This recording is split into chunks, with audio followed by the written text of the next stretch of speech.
Hello everyone, I am Xorijiy. Today I will discuss about the culture. Today our theme is what is culture.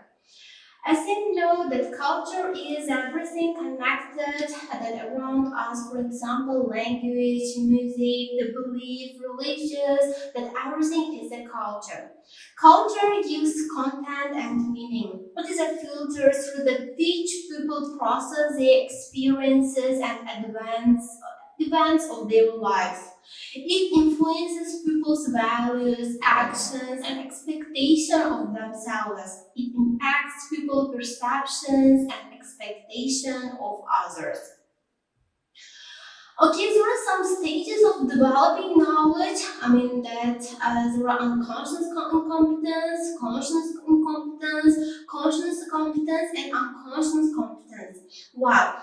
That first of all, let's speak about unconscious incompetence. It means not aware that there is a cultural difference between yourself and the patient. Conscious incompetence is that culture plays an important role, but not how to effectively use this knowledge. Conscious competence is an intentional act of learning about the patient's culture, verify generalizations. Unconscious competence, the ability to spontaneously provide culturally responsive care to patients from the diverse cultural backgrounds. Wow. Now discuss about what is the cultural competence and cultural awareness. First of all, cultural competence is that ability to effectively operate within different cultural contexts, and cultural awareness is sensitivity and understanding towards members of other ethnic groups. Wow. What is the cultural awareness itself? Cultural awareness is being capable of performing effectively in cross-cultural situations like ready, the willing, that able. It is a cultural knowledge, cultural skill, and cultural encounters. The next one is the cultural competence. The cultural competence is that it implies the integrated patterns of human behavior that includes thoughts, communications, actions, customs, beliefs, values, and institutions of racial, ethnic, religious, or social groups.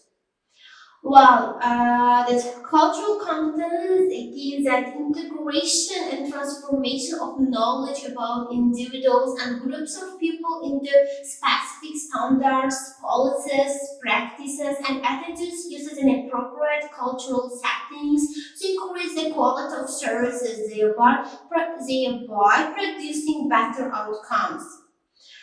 Wow, there are some basic cultural competence. They are the acceptance and respect for difference, continuing self-assessment regarding culture, careful attention to dynamics of difference, continuous expectation of cultural knowledge and resources.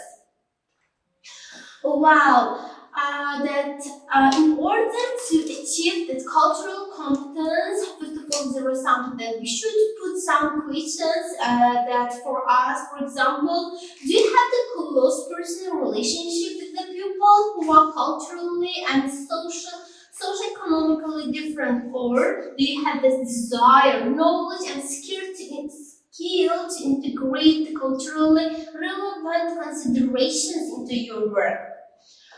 Well, there are some process in order to achieve that cultural competence. But first of all, it is a cultural self-awareness, cultural adaptation strategies, and cross-cultural empathy.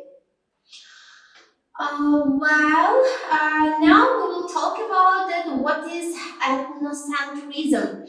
Ethnocentricity is the tendency to view the world around you from the perspective of your own culture. Closes the doors to convention and conservations and understanding. Ethnocentrism may be something that all cultures have in common. Well, there are the human difference as well. That human difference comes out of the multi-generational responses to the basic human need to survive. This is in the context of different geographical settings, various resources, and external environmental factors. Well, as you know nowadays that as we are living that globalization where there are a lot of diverse cultures in one country. Well, now we're talking about diversity in new millennium. What is diversity? Diversity is any collective mixture characterized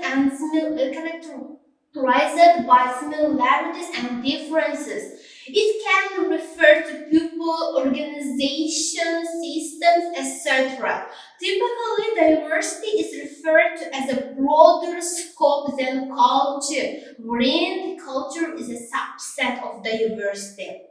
It frequently includes race, gender, age, sexual orientation, ethnicity, physical abilities or inabilities, religious, marital status, education, military experiences, tastes, and senior citizens. Well, that the next part of our lesson is about the cultural code. The cultural code is a set of values and assumptions, notions, and beliefs that shapes the way people from diverse cultures act and think, relate and communicate, consider what is right or what is wrong, proper and improper, important and unimportant. Well, intercultural knowledge. That intercultural knowledge should be specific for each culture represented. That it avoids stereotyping groups of people while acknowledging the presence of common attributes. Wow. As you know, the one we talk about the culture, that we know there are a lot of barriers as well. Now, what is the barriers? The beliefs, or sometimes it can be said stereotypes and general orientations that people bring to use their interactions, help organize and simplify complex or uncertain situations, and give the perceivers greater confidence in their ability to understand a situation and respond in efficient and effective ways. Well, that pitfalls of assumption. It is critical to remember the concept of intercultural variation. There is more variation within the cultural groups than across cultural groups. No individual in the stereotype of one's culture of origin, but rather a unique blend of the diversity found within each culture, a unique assimilations of life experiences, and the process of acculturation to other cultures. While the cross-cultural interactions, and that a cross-cultural interaction is that the differences in language, age, culture, the economic situation, political and religious belief, the sexual orientation and life experiences add challenging dimensions to the dynamics of cross-cultural interactions. Well, the reflection that be aware of your values, acknowledge the value of others, and catch yourself when you try to impose your values on others. That let's talk about conduct self-assessment. Honestly explore values, beliefs, and attitudes about your culture and others.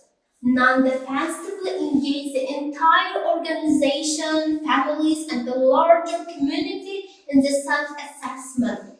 Investigate whether creating and hiring practices and policies ensure diverse staffing and representative of leadership.